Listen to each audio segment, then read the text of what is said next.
Okay, hi guys, Dino Kang again, and today on my rant, I'll be talking about this article from Today paper. It's about this, I posted on my story on Instagram. It's about this Singaporean bodybuilder ditched whey protein for plant-based substitutes, feels fitter. Okay, let me just talk about this article, and before I go on, here's my disclaimer. Okay, it's not intended to target any newspaper, anybody in particular, or any brand, or to discredit anyone. But my point is, I'm here to share the facts with you guys and review the points that they brought up in this article, and making it look like plant-based stuff is better, is automatically better than animal products. Okay, I'll show you why it's misrepresentative and technically not even accurate, and the context is likely not going to apply to you. So if you think that plant-based means better, you are in for a treat, and you are wrong. So it starts like Singaporean Luke Tan used to take whey protein derived from cow's milk for muscle growth. As a bodybuilder, he relied on this dairy supplement to deliver quick results. Now, let me just catch you there. It doesn't deliver quick results. This statement makes it look as if, this guy used to take whey protein, hence he got quick results. If he did get quick results, he could be enhanced. He could be on steroids. He could be taking a lot of other stuff. Not saying he did. I'm not saying he did. I'm saying he could be. There could be 1,000 other reasons he got quick results. Whey protein doesn't give you quick results. Just to clear that up. Okay, by the way, just to give you guys a little bit of a context on this guy, I do know him in person. We've met before, and he's a really nice guy, and he looks amazing. Like for someone who's a vegan, he looks amazing. And look at his story. He watched a documentary on animal cruelty, and it affected him so much that he switched to plant-based and blah blah blah. Okay, so he says that he is the fittest and healthiest he's ever been. Good for him. My point here is that I'm going to debunk this article regarding what they are claiming and why that context is very, very misleading. It leads people to think that plant-based is better, that you can get everything from plants and you don't need anything from animals at all. That's the one I want to debunk right here. Okay, so he said, before going vegan, I was supplementing with whey protein to help recover and build muscle. I was also eating up to 1 kg of meat and seafood a day to fuel lean muscle growth. Now, let me just clear it up. You don't have to eat 1 kilogram of meat and seafood a day to get sufficient protein, right? You don't have to do that. What's with that number, 1 kilo of meat? Do you know how much meat that is? You don't have to do that. So let's say I'm 85 kg, I'm a competitive bodybuilder in Singapore, and I'm natural. I take about 200 grams of protein. You can have about 40 grams of protein from protein shake. You can have more chicken breast, maybe 2 pieces of chicken breast, 2 big pieces of chicken breast. That's like maybe 500 grams. And that's way more than protein than you need. That's 120 plus 40, 160. Like, you don't have to eat 1 kilogram of meat. You really don't have to. Like, who is asking you to eat 1 kg of meat and seafood? No. That's a huge number. You'll be having like 300-400 grams of protein. Why? Next, so he was saying, I was certainly big, muscular and strong, but I was far from healthy. I had high cholesterol and joint issues. But after adopting his plant-based diet, his body composition changed. He lost excess fat and his joint and digestive problems cleared up. Okay, let me just clarify the second point, right? His body composition changed. It means he lost fat and maybe gained some muscle. Means he ate in a deficit and he got enough protein and he trained. Where's the evidence that it was from plant-based? There is no evidence from plant-based. It's a correlation, not a causation. He switched over to a lifestyle and some things changed. In WFPB, whole food plant-based diets, it does encompass quite a few things. It's not plants versus animals. I did speak a lot about the Game Changers movie in one of my Instagram highlights. Please go and check it out. So anyway, this article is making it look like, he had high cholesterol and joint issues, which disappeared once he switched from animals to plants. that is how it looks like, which is not the case. It is not the case. This, whatever is presented in this article, isn't evidence. Okay, so Mr. Tan discovered plant-based dairy substitutes. Okay, this one is fine. He realized that meat and seafood weren't essential to building muscle. That's correct. It's not essential. Besides, cow's milk is not for us, it's for baby cows. It's a very poor argument in my opinion, because what do you mean it's not for us? Many things are in nature that's not for us. Like fungi doesn't grow because of us. Vegetables are not meant for us. Grass isn't for us, it's for cows.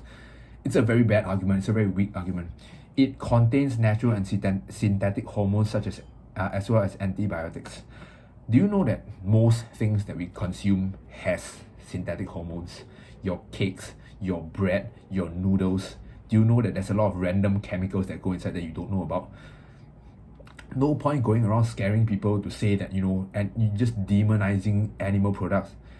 It's misrepresentative. It's misrepresentative. Right? Next thing, many of us were raised to believe that we need to have 2 or 3 servings of dairy products to get adequate calcium. That still remains true. Okay, let's go to the part about calcium. Okay, so calcium, they talk about, we need 1,000 milligrams a day up to 1,300 milligrams a day depending on your age and gender. So they quoted some examples which I can tell you completely not helpful, because they are giving you, okay, let's say 1 cup of bok choy gives you 160 milligrams. By that number, that's one of the best choices that they quoted. By that number, you need to have 8 cups of bok choy to have enough calcium per day. You want to eat 8 cups of bok choy for every single day? Be my guest.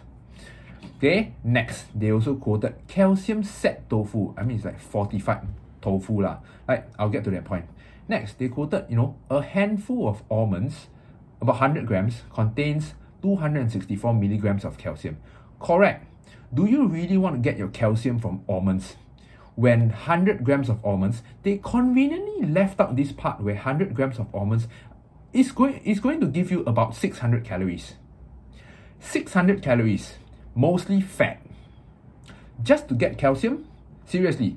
So if you are going, let's say 300 milligrams of calcium, you are going to have 400 grams of almonds. You are going to be consuming 2,400 calories purely from almonds. And if you are already overweight, how would that lead to more problems? Can you see where I'm going with this?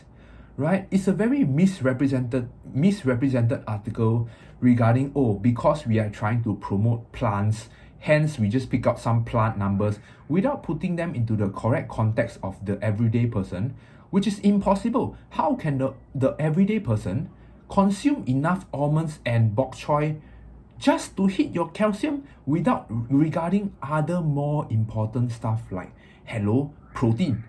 How about calories? How about staying under a certain calories so that you don't become obese? You keep eating almonds just for the calcium, you are going to become obese. Mark my words on this.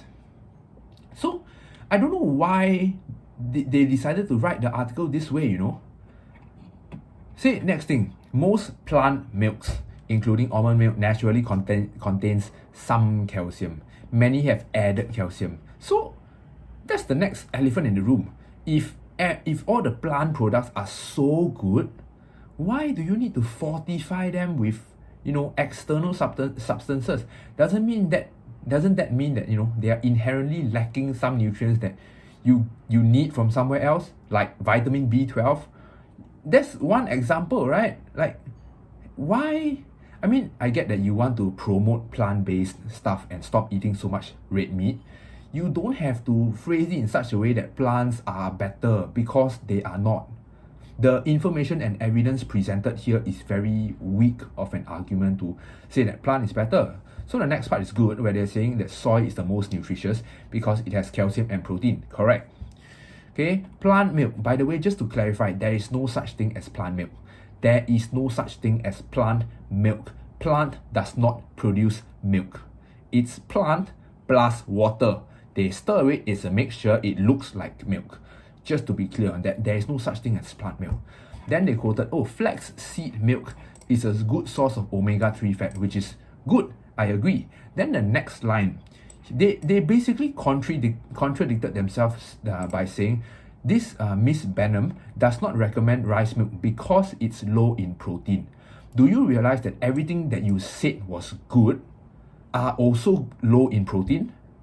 So are they good or bad? Like it's very, very biased. From what I can see, it's very, very biased. In a sense, you are trying to present whatever is good and don't tell me what is bad. Almonds are so high in calories and you're telling me, oh, I should eat almonds for calcium because calcium is important. That, you get what I mean? Right? Next up, soy isolate. So they say that soy isolates are good because it's a good source of getting protein. That's good. As well as getting enough calcium, it's important to consume adequate vitamin D and do weight-bearing exercise. I don't know why they're being so shifty about weight-bearing exercise. Why not just say lift weights or lift heavy weights or strength training? Why is it like a taboo word? I don't know. I feel like you are purposely skirting around that word. The more obvious phrasing would be lift weights or go to the gym. What weight-bearing exercise? Right? So they are saying that, oh, Mr. Tan gets all the calcium and protein and vitamins he needs from his nutrient-dense, whole food, plant-based diet, which includes a lot of leafy greens, legumes, and tofu, blah, blah, blah. Right? A varied exercise routine keeps his bones and muscles healthy and strong. Well, yeah, he's an athlete. He exercises, he trains really hard. He trains for many years now. Like, if you were to eat like him, the problem will become that you gain a lot of weight because you don't move. That is going to happen if, okay, I give you a very, very clear problem. When you try to go 100% vegan, you will not get enough protein. So if you're trying to get enough protein, it either becomes very, very expensive to buy pea isolate or soy isolate, or you have to consume, like him, a lot of calories in order to get your protein intake done. In order for me to get maybe 180 grams of protein in or 200 grams of protein in, I have to eat like 3,000 calories. And most of it will be soy. That's the only way to get it from, as if you are a vegan. No eggs, no fish, no milk. You have to get it from soy because soy is the highest naturally occurring protein source. For vegans, there are so many problems with going vegan. And this article has not presented evidence of veganism being better. Numbers of it being better. It's just, I don't know, it's just misrepresented information. Right?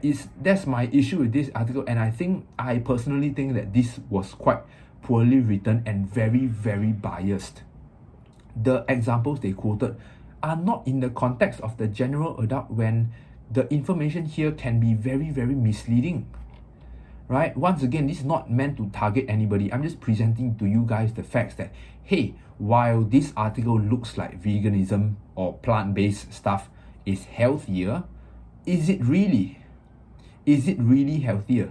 If you are an athlete and you're running marathons every day and you need to eat 3,000 calories, and then your 3,000 calories come from purely beans and tofu and vegetables, I'm sure you'll be healthier. Compared to eating McDonald's and beef every day, I'm sure you'll be healthier, sure. But, my point is, it's biased. It's really, really biased to make it look like plant-based is automatically healthier. It's not. The context matters. If you are eating plant-based and you don't get enough protein and you end up consuming a lot more almonds and calories, you are going to be obese. No way you are going to be healthier. That's my point. Okay? Peace.